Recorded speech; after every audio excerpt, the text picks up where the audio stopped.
میں تو اپنے دوستوں کو کہا کرتا ہوں کہ جب بچوں کو خرچی کے پیسے دیں تو اس وقت ہی ان کو تھوڑے سے زیادہ دیں اور ان کو کہیں کہ یہ کسی اپنے کمزور دوست کو دینا، راستے کے اندر کوئی سائل ہوا تو اس کو دینا، اور وہ بھی ان کی عزت نفس کا خیال رکھتے ہوئے۔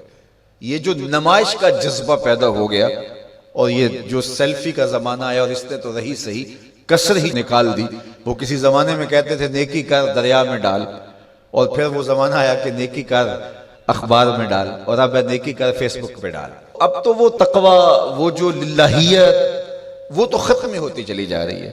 آج کل وہ اجتماعی شادیوں کا ایک رواج پیدا ہوا۔ ایک دفعہ مجبور ہو کے مجھے کہیں جانا بھی پڑا، تو وہ میرا پہلا اور آخری موقع تھا۔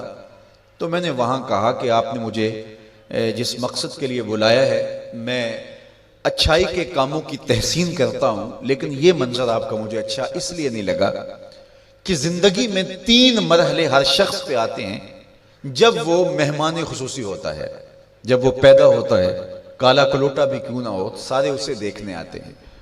جب وہ عروسی کا جوڑا پہنتا ہے، چاہے مرد ہے چاہے عورت، تو اس وقت بھی سارے لوگوں کی نگاہ کا مرکز ہوتا ہے۔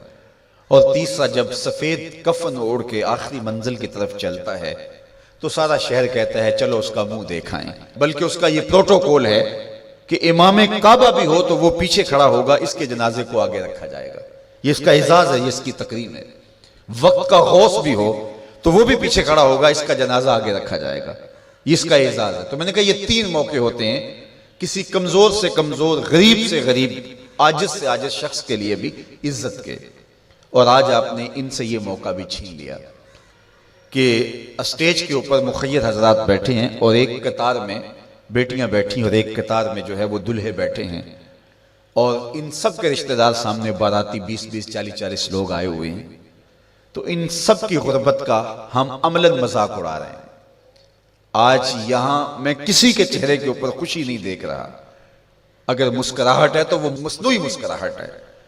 کاش کہ ان کے ماں باپ کے گھروں میں جا کر کے تنہائی کے اندر ان کی مدد کرتے، اور یہ بیٹیاں اپنے گھر سے نکلتی اور ماجرا ہوتا۔ اب ان کی غربت کا گواہ آپ نے کتنے لوگوں کو بنایا، اور صرف اپنے اشتہار کے لیے۔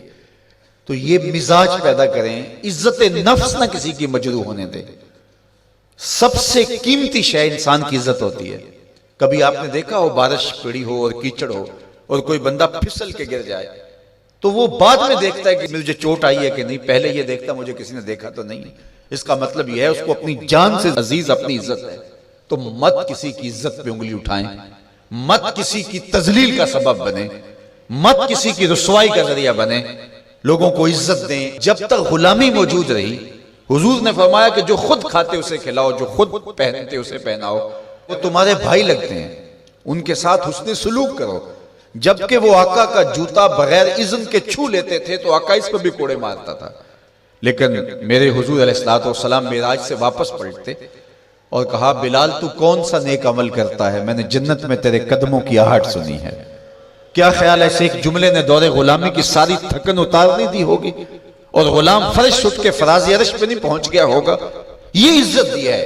علامہ اقبال علیہ رحمہ نے وہ جو ابو جہل کا کعبے کے پردے کو پکڑ کے زاروں کے تار رونا ہے اور حضور کے خلاف رب سے شکایت کرنا ہے، وہ لکھا ہے۔